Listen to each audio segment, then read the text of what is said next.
Assalamualaikum warahmatullahi wabarakatuh. Membuat tempe diberi ragi, dijual ke pasar dengan baki. Berbagi tak akan buat rugi, berbagi menjadi luasnya rezeki. Perkenalkan, saya Astrila Azazuki dari SDN Jabatan 3 Jombang. Pada kesempatan kali ini, saya akan menyampaikan sebuah kisah nyata dari saudara kami tentang keutamaan berbagi. Berbagi yang hakiki, berbagi tanpa mengharap imbal balik. Berbagi hanya karena Allah semata. Suatu kisah dari keluarga Pak Udin dan Bu Ika. 10 tahun yang lalu, Pak Udin dan Bu Ika merantau ke Jombang, jauh dari keluarga besar dan orang tuanya. Pak Udin sekeluarga selalu ingat pesan seorang guru bahwa dimanapun berada dan bagaimanapun keadaannya, yang utama dan pertama, jatah harta untuk dibagikan di jalan Allah harus selalu ada. Pak Udin bekerja berjualan buku di sekolah-sekolah di kota Jombang. Tahun demi tahun usahanya meningkat.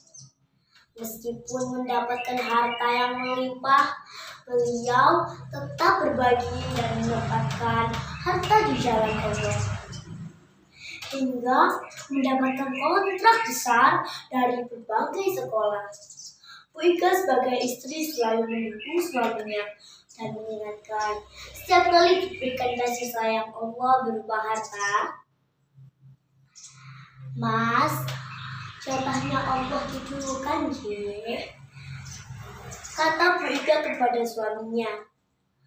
Suatu hari Allah menghendaki sebagian besar kontrak dihentikan dan ada peraturan pemerintah yang melarang penjualan buku di sekolah. Bingung, kepikiran. Ya sudah pasti, karena Pak Udin hanya manusia biasa. Beliau menceritakan semua kondisi keuangannya kepada istrinya. Customer menghentikan semua orderan, Bu, kata Pak Udin. Sementara kita harus memenuhi kebutuhan dan membayar semua buku dari pabrik. Bu Ika yang mendengar penuturan suaminya sama sekali tidak marah, seperti dalam sinetron. Enggak gitu ya. Bu Ika menyemangati suaminya dan berkata,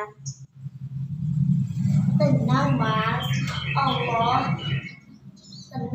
ada Allah, dan ingat, jangan pernah mengurangi apapun hak Allah, tetap berbagi di jalan Allah, Mas. Ucapnya lembut. Begitulah keluarga Pak Udin dan Bu Ika. Tetap selalu berbagi meskipun tak ada yang tahu kondisi keuangan mereka seperti apa. Tetap berbagi tanpa ada rasa pamrih atau ingin Allah melipatkan harta mereka. Terbesit dalam hati. Subhanallah, mereka melakukan semuanya hanya karena Allah. Mereka yakin semua milik Allah. Dan mudah bagi Allah mengurangi atau melebihkan. Yang pasti, Allah tahu yang terbaik dan tidak akan membiarkan hambanya kekurangan. Allah sudah menakar setiap rezeki, tidak pernah tertukar. Subhanallah, tidak berselang-lama, semua kemudahan datang. Semua dimudahkan Allah, zat sebaik-baiknya. Yang selama ini mulai dari memerlukan tanah, membangun rumah, karena rumah yang selama ini tempatnya diminta oleh pemiliknya. Tanggung-tanggung, bukan tanah di pinggiran, tapi tanah di tengah kota yang harganya ratusan juta, bahkan membangun rumah besar yang nyaman dan berkah. Subhanallah, semua kasih sayang Allah. Sikap dan sifat keluarga Pak Udin perlu kita contoh.